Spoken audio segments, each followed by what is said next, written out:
So what are some of the characteristics of human capital? Characteristics of human capital. Characteristics of human capital.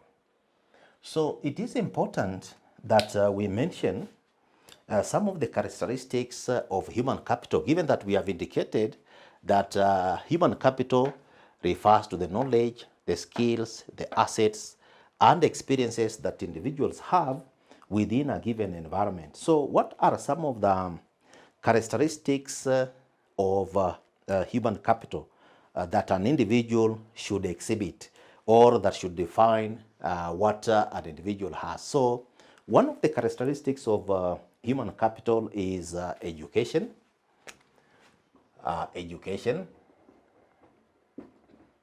Education is a characteristic of human capital. So the kind of education, the set of skills, the set of knowledge an individual has acquired through education, it could be general knowledge or it could be specific knowledge, but the educational background an individual has captured is a characteristic of human capital. Then the experience. Now, an individual, for example, has worked in the engineering field for, let's say, 5 years, 10 years, or somebody has worked as a company secretary for 2 years, 3 years, 10 years. So that experience that particular person has acquired, and also the general experience on life activities. Somebody has traveled, somebody has been, for example, to different countries, to different institutions. So that experience put together becomes an asset which that particular person can be able to use in a given work environment. Then there is also the element of tenure.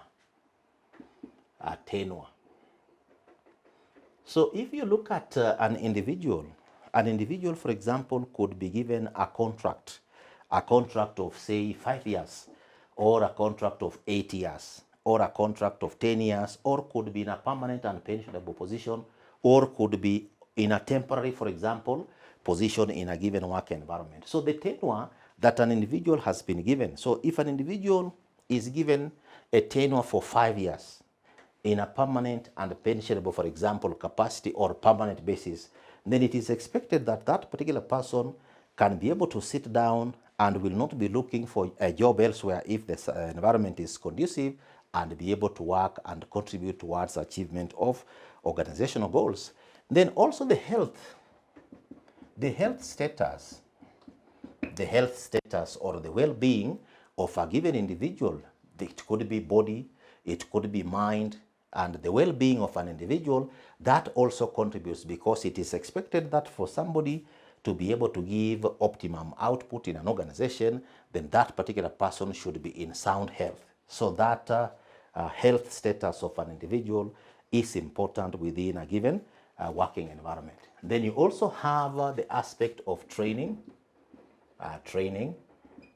So the kind of training an individual receives, that training could be on-the-job training, it could also be off-the-job training, or a combination, and ongoing training. So that again influences the kind of human capital any organization can have. So organizations that put emphasis on education, experience, tenure, health, training, these kind of organizations, if they are observed keenly and these things are done in a proper and progressive way, those kind of organizations are likely to have superior human capital that can be used to be able to make a contribution towards the realization of organizational goals. So these ones, Lana, are some of the characteristics of human capital.